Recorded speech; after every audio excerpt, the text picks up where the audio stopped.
Good morning all of you. सार्थक पहल बदलाव हमसे है मैं पुनः एक बार आप लोगों का स्वागत।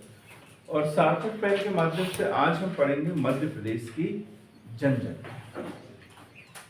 जनजाति किसे कहते हैं? सबसे पहले तो ये जनजाति किसे कहते हैं? हाँ, कोई बता सकता है जनजाति किसे कहते हैं? विजय, जनजाति किसे कहते हैं? हाँ, नहीं, वो तो जातियों के नाम है। जनजाति किसे कहते हैं? जनजाति दुर्गम क्षेत्र में निवास करने वाले, दुर्गम क्षेत्र में निवास करने वाले जिनकी एक विशिष्ट पहचान होती है, विशिष्ट संस्कृति होती है, विशिष्ट भाषा हो, उसे क्या कहते हैं? ये सामान्य परिभाषा है। तो दुर्गम क्षेत्र में निवास करने वाली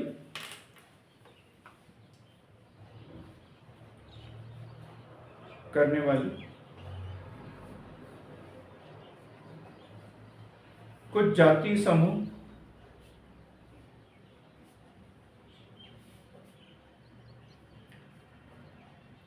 जो सामाजिक विकास की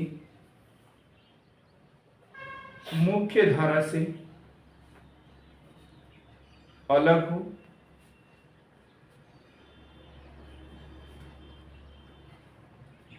जिनकी एक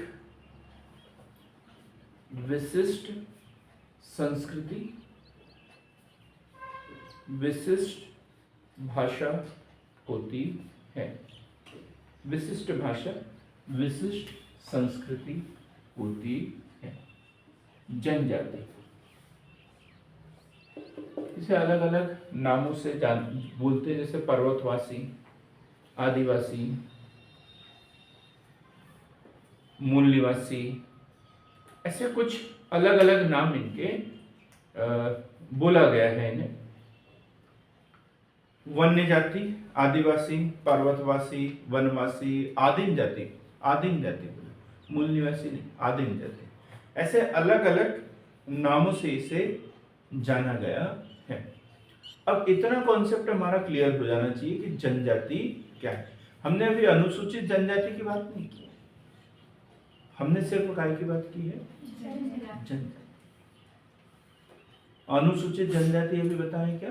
नहीं, अभी अनुसूचित जनजाति अगले इसमें पढ़ेंगे अपन थोड़ी देर से। अभी तो जनजाति को समझे। क्या दुर्गम क्षेत्र में निवास करती है? दुर्गम क्षेत्र में निवास करती है, विकास की मुख्य धारा से अलग है, विकास की मुख्य धारा से अभी ये लोग जुड़े नहीं है, और इनकी एक विशिष्ट संस्कृति, विशिष्ट पहचान, विशिष्ट भाषा, विशिष्ट बोली, ये इनका होता है। क्लियर हो गया एकदम ये? अब हम बात कर रहे हैं अनुसूचित जनजाति। अनुसूचित जनजाति, अनुसूचित जनजाति, ये क्या होता है? अनुसूचित जनजाति। अनुसूचित जनजाति, अनुसूचित क्यों बोला गया है? क्योंकि एक सूची बनी है और जो उस सूची में शामिल है वो अनुसूचित जनजाति। अब जनजाति तो ऐसे कई जनजातियां हैं, जैसे अभी मणिपुर वाला केस चल रहा है, वो बोलते हैं कि हम अनुसूचित मतलब जनजाति है, हमें अनुसूचित जनजाति में शामिल किया जाए। तो अनुसूचित जनजाति मतलब जिनको राष्ट्रपति महोदय जी ने उस सूची में शामिल किया है और जिनको फिर आरक्षण का लाभ मिलता है, तो अनुसूचित जनजाति। कौन करता है इसकी घोषणा? राष्ट्रपति महोदय करता है। जब जाति प्रमाण पत्र बनाते हैं अनुसूचित जनजाति का, तो कितने वर्ष का पुराना रिकॉर्ड चाहिए होता है? कितने साल पुराना रिकॉर्ड चाहिए? 50 साल पुराना। 1950 की स्थिति का चाहिए, 50 साल पुराना है। 1950 की स्थिति में कि 1950 में इन्हें अधिसूचित किया गया है, सूची बनाई गई थी सबसे पहली बार। तो उस स्थिति में क्या आप उस राज्य की सूची में या केंद्र की सूची में अनुसूचित जनजाति में शामिल थे? यदि उस समय थे तो अभी भी है, उस समय नहीं थे तो अभी भी नहीं है। ठीक है, अनुसूचित मतलब जिनको उस सूची में शामिल किया गया है। तो वो सूची क्या, तो अनुच्छेद 366, अनुच्छेद 366 की धारा 25, ये याद रखना है। अनुच्छेद 366 25, 24 में अनुसूचित जाति और 25 में अनुसूचित जनजाति। ये लिखेंगे, इसको अच्छे से लिखेंगे क्योंकि ये कंडिका पूछी जाती है एग्जाम में। और यदि किसी भी उत्तर को लिखना है और ऐसी कंडिका है और उसके प्रावधान हम लिखते हैं तो ही हमें अच्छे उत्तर मिलते हैं, अच्छे नंबर मिलते हैं। अनुच्छेद 366 25 के अनुसार जनजाति से तात्पर्य, जनजाति से तात्पर्य उन जनजातीय समुदायों अथवा समूहों से है जो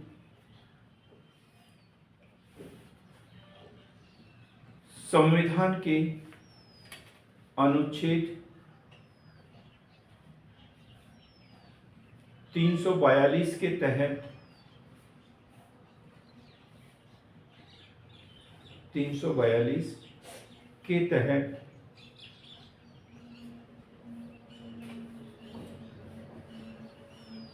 अनुसूचित जनजातियों के रूप में माने गए हैं, माने गए हैं, माने गए हैं। अब देखो एक छोटा सा क्वेश्चन था, यदि ये मेंस में क्वेश्चन मिल रहा है, अनुसूचित जनजातियों के विषय में संवैधानिक प्रावधान, सरल सा क्वेश्चन, उत्तर मैंने यही लिखवा दिया, अनुसूचित जनजाति के संबंध में संवैधानिक प्रावधान। तो एक तो हो गया 342, 342, इसमें क्या, अनुसूचित जनजातियों की सूची, और कौन जारी करता है ये, राष्ट्रपति। ठीक, राष्ट्रपति। अनुच्छेद 366 25 अनुसूचित जनजाति को परिभाषित किया गया, इसमें परिभाषा दी गई है कि अनुसूचित जनजाति कौन होंगे, क्या होंगे। ठीक, फिर अनुच्छेद 338 में एक प्रावधान है, अनुच्छेद 338 बी, बी में होगा नहीं, ए में होगा, ए में होगा। ठीक है, ए में 338 अनुसूचित जाति, 338 ए अनुसूचित जनजाति और अनुच्छेद 338 बी ओबीसी अन्य पिछड़ा वर्ग आयोग, आयोग की बात की गई। क्लियर है क्या, ये बड़ा क्वेश्चन तैयार हो गया हमारा, क्या, अनुसूचित जनजाति के विषय में संवैधानिक प्रावधान। अब यही अनुसूचित जाति का भी पढ़ते हैं अपन, तो अनुसूचित जाति के विषय में संवैधानिक प्रावधान, तो अनुच्छेद 341, अनुच्छेद 341, एक अनुच्छेद 366 24 25 नहीं, उसमें क्या आता है 24, और अनुच्छेद 338, ये काय के विषय में है, अनुसूचित जाति के विषय में संवैधानिक प्रावधान। क्लियर हो गया इतना। तो अनुच्छेद 366 25 के अनुसार जनजाति से तात्पर्य उन जनजातीय समुदायों या समूहों से है जो संविधान के अनुच्छेद 342 के तहत अनुसूचित जनजातियों के रूप में माने गए हैं। राष्ट्रपति द्वारा अधिसूचना जारी की जाती है इसके, है? तो इसलिए इसे अनुसूचित जनजाति बोला गया है। अब मध्य प्रदेश की बात करें हम, मध्य प्रदेश की जनगणना 2011 की बात करें तो मध्य प्रदेश की जनगणना 2011 के अनुसार जनजातियों की संख्या कितनी है मध्य प्रदेश में? मध्य प्रदेश में टोटल मध्य प्रदेश की जनसंख्या कितनी है? 7 करोड़ 26,26,26,000। ये तो याद होगा इसलिए। कुल जनसंख्या कितनी है? 7.2626 करोड़, 7,26,26,000। ये मध्य प्रदेश की जनसंख्या है। 7.2626 करोड़। अब एसटी का प्रतिशत कितना है, शेड्यूल ट्राइब का प्रतिशत कितना है? एसटी शेड्यूल ट्राइब अनुसूचित जनजाति, और एससी शेड्यूल कास्ट अनुसूचित जाति, ओबीसी अदर बैकवर्ड क्लास। तो हम एसटी की बात करें तो एसटी का जो प्रतिशत है वो है 21.8%। 21.8%। ये क्वेश्चन अक्सर एग्जाम में पूछा जाता है। कितना प्रतिशत है? 21.8%। और इस दृष्टि से अनुसूचित जनजाति वाला सबसे बड़ा राज्य मध्य प्रदेश है। सबसे बड़ा राज्य मध्य प्रदेश है। सबसे बड़ा राज्य मध्य प्रदेश है।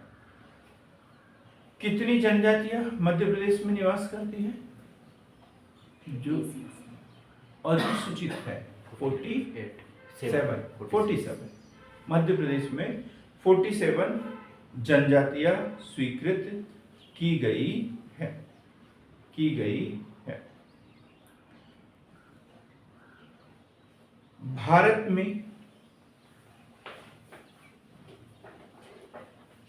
भारत की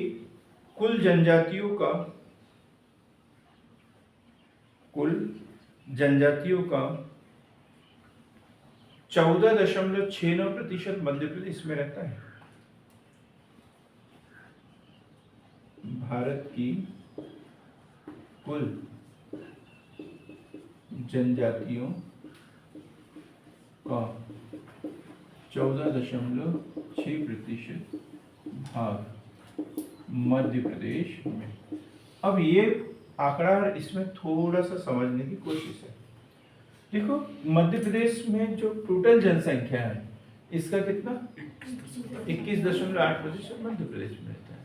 भारत की कुल जितनी अनुसूचित जनजाति है उसको 100% मानेंगे तो उसका 14.6% अकेला कहाँ रहता है? मध्य प्रदेश में रहता है। उसका 14.6% मध्य प्रदेश में रहता है। क्लियर हो गया? प्रोटो ऑस्ट्रेलाइट समूह का प्रतिनिधित्व करती है। मध्य प्रदेश में जो जनजातियां हैं वो किस समूह का प्रतिनिधित्व? प्रोटो ऑस्ट्रेलाइट समूह का प्रतिनिधित्व करती है। मध्य प्रदेश की अधिकतर जनजातियां किस समूह का प्रतिनिधित्व करती हैं? प्रोटो ऑस्ट्रेलाइट समूह का प्रतिनिधित्व करती है। तो 2-3 बातें पढ़ी अपन ने। अनुसूचित जनजाति क्या? जो दुर्गम क्षेत्र में निवास करती है, समाज की मुख्य विकास धारा से अभी दूर है, विशिष्ट संस्कृति विशिष्ट भाषा इनके द्वारा बोली जाती है। ये हो गया। फिर परिभाषा पढ़ी अपन ने 366-25 में, सूची 342 में, अनुच्छेद 342 में। फिर 2011 की जनगणना के अनुसार पढ़ा अपन ने तो मध्य प्रदेश की जो जनसंख्या है उसका 21.8% अनुसूचित जनजाति का है। कुल भारत की जनसंख्या उसका भारत की अनुसूचित जनजाति की जो जनसंख्या है उसका 14.6% मध्य प्रदेश में रहता है। टोटल 47 जनजातियां मध्य प्रदेश में पाई जाती है और उसमें से अधिकतर जो है वो प्रोटो ऑस्ट्रेलाइड समूह से संबंधित, प्रोटो ऑस्ट्रेलाइड परिवार से संबंधित है। अब सरकार ने क्या किया? तो मध्य प्रदेश में 1964 सबसे पहले ये देखेंगे तो 1964 में आदिम जाति कल्याण विभाग की स्थापना की। आदिम जाति कल्याण विभाग की स्थापना की। आदिम जाति कल्याण विभाग की स्थापना की सर्वप्रथम कब? 1964 में आदिम जाति कल्याण विभाग की स्थापना की। देश का पहला आदिवासी शोध एवं विकास संस्थान, देश का पहला आदिवासी शोध एवं विकास संस्थान।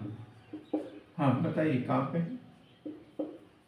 देश का पहला आदिवासी शोध एवं विकास संस्थान। ऑनलाइन वाले बता सकते हैं कहाँ पर? नहीं जी,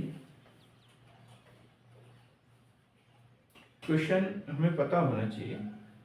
भोपाल में। कहाँ पर है? भोपाल में, जिसे अब जो है जनजातीय अनुसंधान संस्थान भी बोला जाता है। पढ़ेंगे अभी डिटेल में से, अभी तो इतना याद रखो। देश का पहला आदिवासी शोध एवं विकास संस्थान भोपाल में है। देश का पहला आदिवासी संचार केंद्र। ये ऐसे सरल सरल क्वेश्चन है जो किसी भी एग्जाम में पूछ लिए जाते हैं, और ये जितने महत्वपूर्ण मध्य प्रदेश के लिए उतने पूरे भारत के लिए है, क्योंकि भारतीय केंद्र है, राष्ट्रीय केंद्र है। देश का पहला आदिवासी संचार केंद्र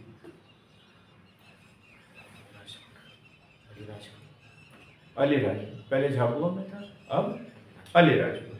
ठीक है, बहुत बढ़िया।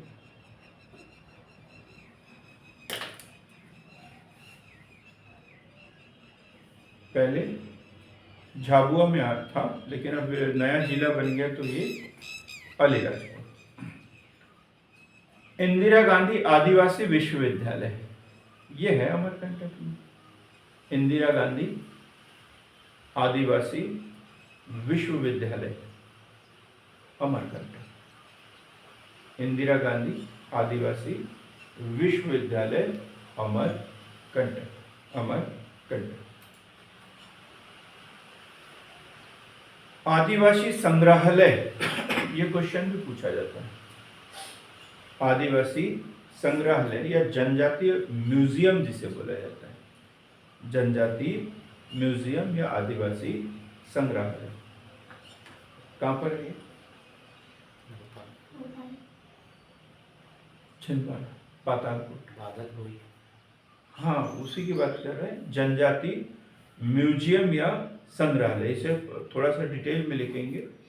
20 अप्रैल 1954, 20 अप्रैल 1954 को छिंदवाड़ा में शुरू किए गए, छिंदवाड़ा में शुरू किए गए ट्राइबल म्यूजियम,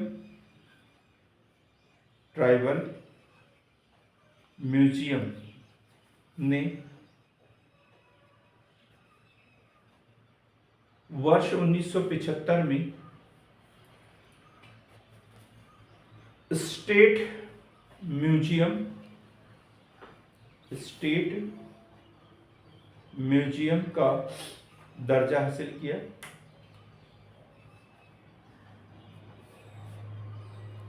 आठ सितंबर 1997 को, 8 सितंबर 1997 को ट्राइबल म्यूजियम का नाम बदलकर, ट्राइबल म्यूजियम का नाम बदलकर श्री बादल भोई, श्री बादल भोई ट्राइबल म्यूजियम कर दिया गया। ट्राइबल म्यूजियम कर दिया गया। कौन थे बादल भोई? स्वतंत्र संग्राम से क्रांतिकारी, क्रांतिकारी। पातालकोट में नहीं है? नहीं, पातालकोट में अलग है ये। पातालकोट का भी हम पढ़ेंगे। हम जनजातीय म्यूजियम या संग्रहालय की बात करें अभी, है ना? वो आदिवासी संग्रहालय नहीं, वो है आदिवासी संग्रहालय पहले था पातालकोट, अभी उसको हम साइड में रख लिया। अभी क्या बात कर रहे हैं? जनजातीय म्यूजियम या संग्रहालय।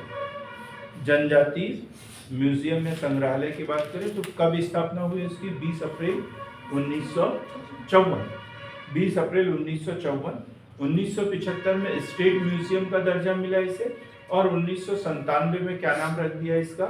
Shri Badal Bhoi state tribal museum, state tribal museum. तो परासिया तहसील के डुंगरिया गांव इधर उधर के रहने वाले थे ये कौन? बादल। परासिया गांव तहसील के डुंगरिया गांव के 1923 में इन्होंने क्रांतिकारी गतिविधियों को अंजाम दिया था और 1930 को इन्हें गिरफ्तार किया गया। इनका इतिहास भी हमें वैसे पता होना चाहिए, बादल भोई के नाम से। ठीक, अब हम पढ़ेंगे मध्य प्रदेश राज्य जनजातीय संग्रहालय। मध्य प्रदेश राज्य जनजातीय संग्रहालय, ये कहाँ पर है? भोपाल में। कहाँ पर? भोपाल में। मध्य प्रदेश राज्य जनजातीय संग्रहालय, यह है श्यामला हिल्स, भोपाल। किसने लोकार्पण किया था इसका? श्यामला हिल्स भोपाल में है। और वाला तो बाबूलाल गौर नहीं, प्रणब मुखर्जी। 2013 में 6 जून 2013 को राष्ट्रपति श्री प्रणब मुखर्जी, तत्कालीन राष्ट्रपति महामहिम श्री प्रणब मुखर्जी द्वारा, इतना सा याद होना है। ये कहाँ पर है? मध्य प्रदेश राज्य जनजातीय संग्रहालय, ये कहाँ पर? श्यामला हिल्स भोपाल। और बादल भोई म्यूजियम, बादल भोई स्टेट म्यूजियम छिंदवाड़ा। आदिवासी संग्रहालय, आदिवासी संग्रहालय यह पातालकोट छिंदवाड़ा। आदिवासी संग्रहालय, आदिवासी संग्रहालय पातालकोट छिंदवाड़ा। आदिवासी संग्रहालय पातालकोट छिंदवाड़ा। क्लियर एकदम? अब हम कुछ डाटा नोट कर लेते हैं। सर्वाधिक एसटी जनसंख्या वाले जिले, सर्वाधिक एसटी जनसंख्या वाले जिले, इसमें कंफ्यूज रहते हैं हमेशा, झाबुआ बड़वानी इधर चल जाते हैं। तो सबसे अधिक अनुसूचित जनजाति की जनसंख्या किस जिले में? हाँ, आप नहीं पता? अमरदीप? नहीं जी, धार। यही तो कंफ्यूजन होता है। सबसे अधिक कितने साल से पढ़ रहे हैं हम लोग? अमरदीप, हाँ? कैसे काम चलेगा ऐसा? धार। सर्वाधिक अनुसूचित जनजाति वाला जिला कौन सा है? धार। दूसरे नंबर पर बड़वानी, तीसरे नंबर पर झाबुआ। धार, बड़वानी और झाबुआ। क्लियर एकदम? याद रखना, सपने में भी पूछे तो याद रहना चाहिए। धार, बड़वानी और झाबुआ। ये सबसे अधिक, सर्वाधिक और कम वाले जिले देखें। सबसे कम, सबसे कम वाले की बात करें तो कौन से जिले होने चाहिए? भिंड, दतिया, मुरैना। भिंड, दतिया, मुरैना। भिंड, दतिया, मुरैना। सबसे अधिक आदिवासी जनसंख्या धार, बड़वानी, झाबुआ, और सबसे कम भिंड, दतिया, मुरैना। अब प्रतिशत के हिसाब से, प्रतिशत के हिसाब से सबसे अधिक इसमें आएगा अमरदीप, जो आपने बोला था। तो प्रतिशत के हिसाब से सबसे अधिक जो है अलीराजपुर, अलीराजपुर, झाबुआ, बड़वानी। अलीराजपुर, झाबुआ, बड़वानी। और प्रतिशत के हिसाब से सबसे कम, प्रतिशत के हिसाब से सबसे कम भिंड, मुरैना, दतिया। भिंड, मुरैना, दतिया। भिंड, मुरैना, दतिया। क्लियर हो गया? क्लियर एकदम? ये इसमें से क्वेश्चन बनेगा। क्वेश्चन इसी में से बनते हैं।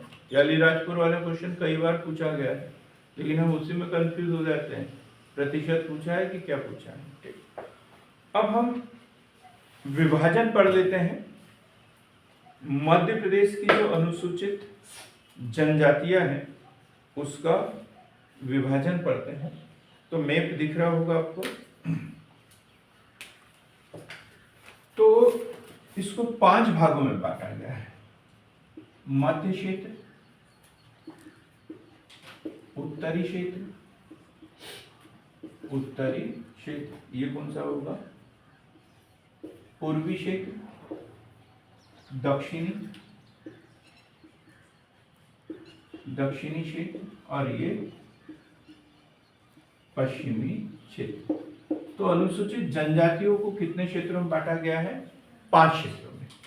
उत्तरी क्षेत्र, उत्तरी क्षेत्र, उत्तरी क्षेत्र में मुख्य जनजाति कौन सी होती है हमारे?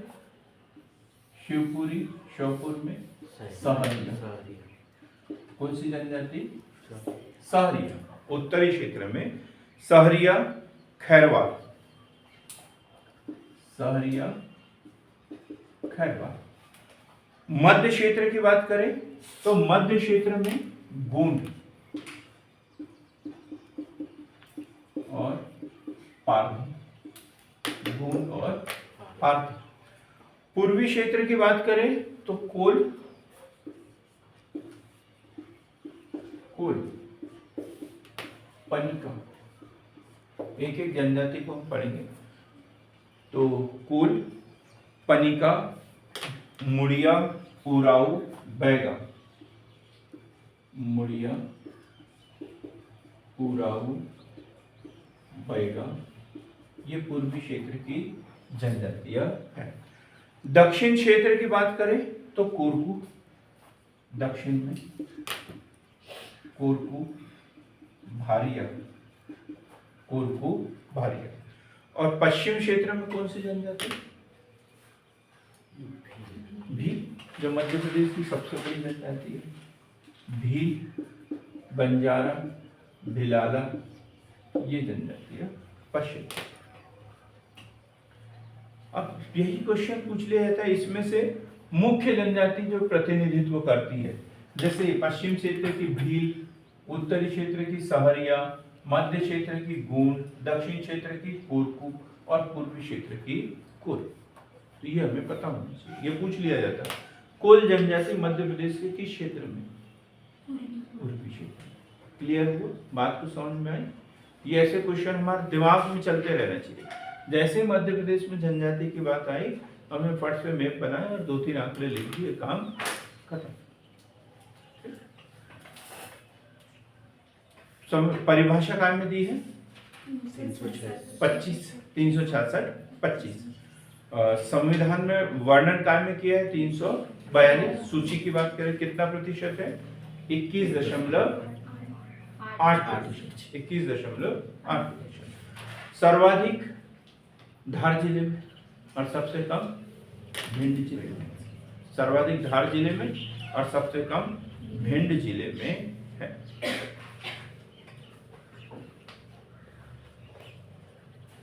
अब एक एक जनजाति को हम पढ़ेंगे।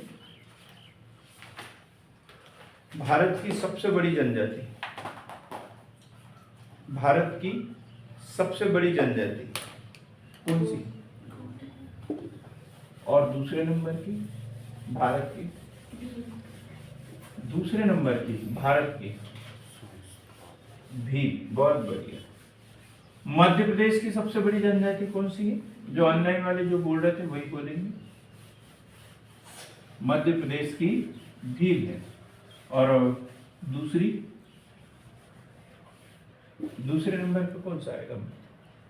गोंड। ठीक है, बहुत बढ़िया। तो हम गोंड जनजाति की बात करते हैं। और ये जनजाति हमने लिख तो लिया कि ये कहाँ पाई जाती है, मध्य क्षेत्र में, लेकिन ऐसा नहीं है। ये जनजाति पूरे भारत में, पूरे मध्य प्रदेश में पाई जाती है। पूरे भारत में, पूरे मध्य प्रदेश में पाई जाती है। लिखेंगे इसे।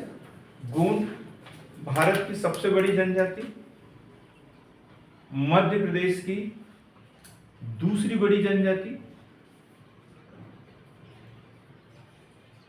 उत्पत्ति कोंड शब्द से, उत्पत्ति कोंड शब्द से, कोंड शब्द से, कोंड शब्द से इसकी उत्पत्ति हुई। क्या अर्थ होता है इसका? तेलुगु भाषा से आया है ये शब्द कोंड। तेलुगु भाषा का शब्द है जिसका अर्थ है पर्वतवासी मनुष्य, जिसका अर्थ होता है पर्वतवासी मनुष्य, पर्वतवासी मनुष्य, पर्वतवासी मनुष्य। गोंडी भाषा बोली जाती है।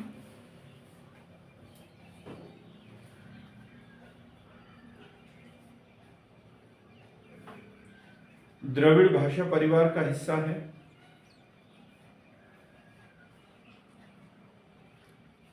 द्रविड़ भाषा परिवार का हिस्सा है। इसकी उपजातियां, उपजातियां, ये बड़ा क्वेश्चन बनते रहता है। उपजातियां, अभी उस दिन टेस्ट आया था ना, उसमें भी एक क्वेश्चन पूछा था इसमें से, गोंडों की उपजातियां। तो अगरिया, अगरिया क्या काम करती है? अगरिया लोहे का काम करती है। लोहे का काम करने वाला वर्ग। दूसरा है प्रधान। प्रधान, प्रधान क्या होता है? पूजा पाठ करने वाले, मंदिरों में पूजा पाठ तथा पुजारी का काम करने वाले। फिर है कोयला बुतीस, कोयला बुतीस, कोयला बुतीस, नाचने गाने वाले, कोयला बुतीस, नाचने गाने वाले। ओझा, झाड़ फूक करने वाले, ओझा झाड़ फूक करने वाले। सोलाहस, सोलाहस ये क्वेश्चन पूछा था, है ना?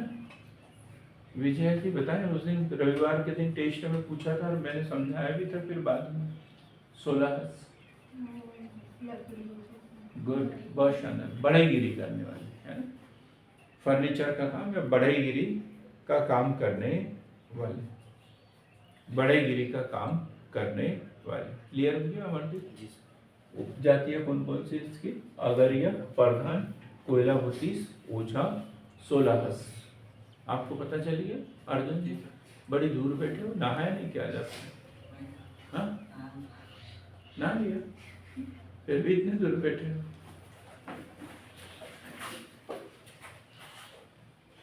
अब निवास एवं संपत्ति के आधार पर ये दो प्रकार के पाए जाते हैं। निवास एवं संपत्ति के आधार पर कितने प्रकार इनके? दो। निवास एवं संपत्ति के आधार पर कितने प्रकार के? ये दो प्रकार के। एक है राजगुण और दूसरा धूर्गुण। राजगुण और धूर्गुण। तो राजगुण नाम से पता चल रहा है भूमि स्वामी, संपन्न वर्ग, और धूर्गुण मतलब गरीब वर्ग, मजदूरी करने वाले, मजदूरी करने वाले। विवाह की पद्धतियां भी इनकी लिख लेते हैं। प्रचलित विवाह पठौनी विवाह, पठौनी विवाह, पठौनी विवाह, चढ़ विवाह, लमसेना विवाह और दूध लौटावा, दूध लौटावा विवाह, दूध लौटावा विवाह, दूध लौटावा विवाह। कहाँ रहती है गोंड जनजाति? तो इनका विस्तार नर्मदा घाटी के दोनों ओर, विस्तार इनका नर्मदा घाटी के दोनों ओर मिलता है, दोनों ओर मिलता है, दोनों ओर मिलता है। इनके प्रमुख देवता की बात करें, यहां से भी क्वेश्चन उठाया जाता है, कौन से होते हैं इनके देवता? इनका जो देवता होता है वो होता है बड़ा देव, नारायण देव और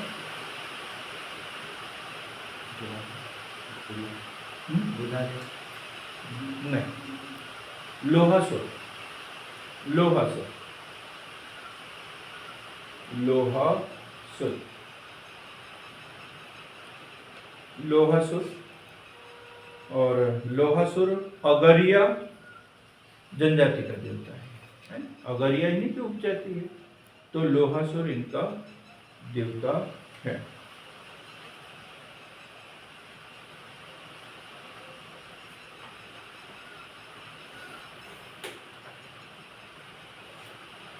इनका जो मोहल्ला होता है, टोला कहते हैं इसे, टोला, मोहल्ले को क्या बोलते हैं? टोला, टोला कहते हैं। बुदना प्रिय जनजाति है, आजकल तो सब लोग हो गए हैं। बुदना प्रिय जनजाति है। मड़ई, मड़ई क्या है? मड़ई, मड़ई इनका प्रमुख त्योहार है, मड़ई इनका प्रमुख त्योहार है। प्रमुख नृत्य की बात करें, प्रमुख नृत्य जो इनके द्वारा किए जाते हैं, तो सैला, सैला, कर्मा,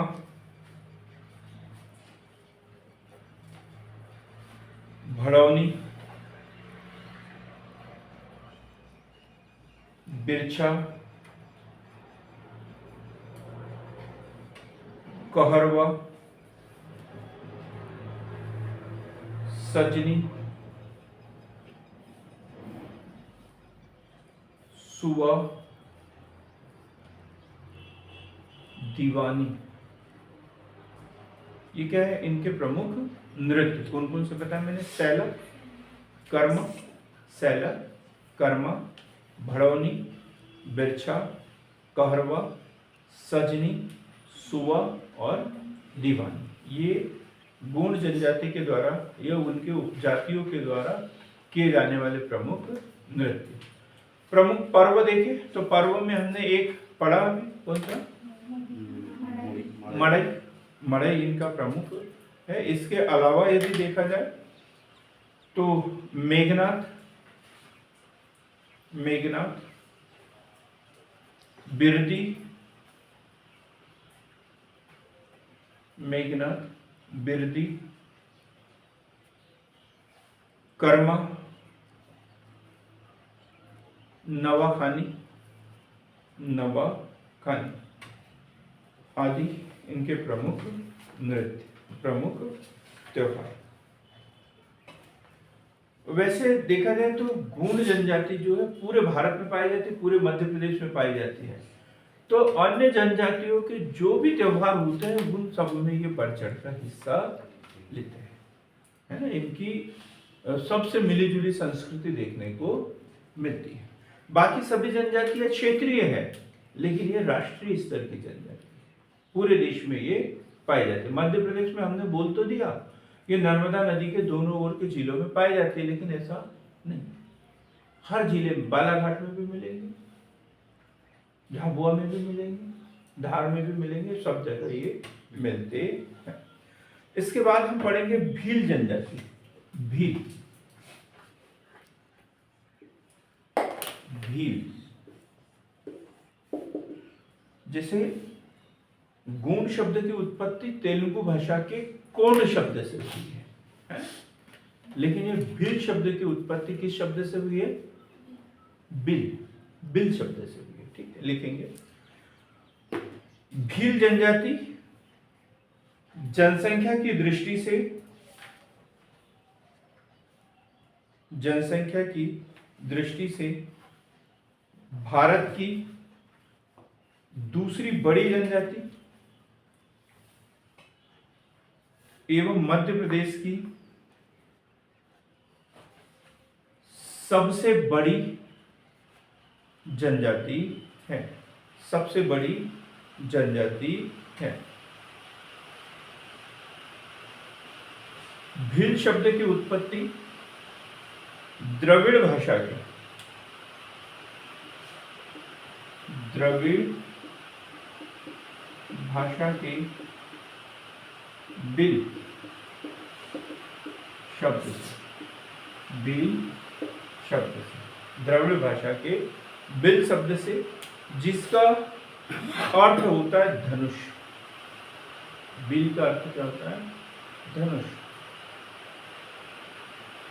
तो सीधी सी बात है, ये शिकारी धनुर्धारी होते हैं। हल्दी घाटी का युद्ध पढ़ा है ना मैंने, महाराणा प्रताप को किसने सहयोग किया था? भील धनुर्धारियों ने सहयोग किया था। आप लोगों को लग रहा होगा सर ने तो ऐसे टाइम पास करने के लिए वीडियो डाल दिया है, कोई काम नहीं होगा, तो नहीं, कहीं ना कहीं कोई न कोई उपयोगिता होती है। सरिता आप भी देखिए ना, क्या हाँ है ना, कुछ तो बोला करो। अच्छा, नहीं देखा अभी, कोई बात नहीं। तो क्या लिखा है अपन ने इसमें? बिल शब्द की उत्पत्ति द्रविड़ भाषा के बिल शब्द से हुई है, जिसका अर्थ होता है धनुष, अर्थात ये धनुर्विद्या में निपुण होते हैं, पारंगत होते हैं, इसलिए इन्हें बिल कहा जाता है। कहाँ रहती है ये?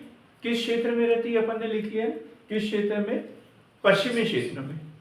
ये मैपिंग भी देखें, पश्चिम क्षेत्र में। पश्चिमी जिले कौन से? झाबुआ, बिल्कुल ठीक, लिखेंगे। यह जनजाति मध्य प्रदेश के पश्चिमी क्षेत्र धार, झाबुआ, खरगोन, बड़वानी, अलीराजपुर आदि जिलों में, आदि जिलों में, आदि जिलों में। भील का जो निवास स्थान होता है उसे क्या कहते हैं? जैसे गोंड के लिए अपन ने क्या पढ़ा था? टोला, और इनके लिए क्या? फाल्या। इनका निवास स्थान क्या कहलाता है? फाल्या, फाल्या। और बड़े गांव को फला, छोटा है तो फाल्या और बड़ा है तो फल। निवास स्थान है, जिनका जो मोहल्ला होता है उसे क्या बोलते हैं? फाल्या। और बड़ा गांव है तो फिर उसे क्या बोलते हैं? फल। संसार की सबसे अधिक रंगप्रिय व गहना प्रिय जनजाति है। गहना प्रिय जनजाति है, गहना प्रिय जनजाति है। क्लियर हो गया? रंग प्रिय की संसार की सबसे, और जैसे गोंडों के बारे में पढ़ा था अपन ने, गुदना प्रिय, और ये गहना प्रिय। गुदना प्रिय भी है ये, लेकिन मुख्य क्या है? गहना प्रिय। खाने की बात करें तो राबड़ी, राबड़ी, इनका प्रिय पेय जो होता है ये राबड़ी होता है। ये मत सोचो कि ये विशेष रूप से मावा और इसका उसका बनता होगा, नहीं, ऐसा कुछ नहीं। जो सादा सिंपल भोजन है, तो राबड़ी कैसे बनती है? ये मक्का, जौ, ज्वार इनके भोजन के मुख्य अवयव हैं। इनके द्वारा कृषि की जाती है। ये क्वेश्चन भी पूछा जाता है, क्या बोलते हैं इसकी, इनकी कृषि को? चिमाता। बहुत बढ़िया, चिमाता। इनके द्वारा की गई कृषि को चिमाता कहते हैं। चिमाता।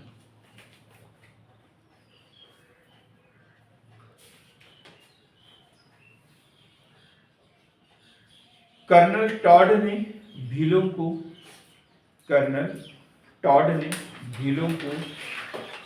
वनपुत्र कर्नल टॉड ने भीलों को वनपुत्र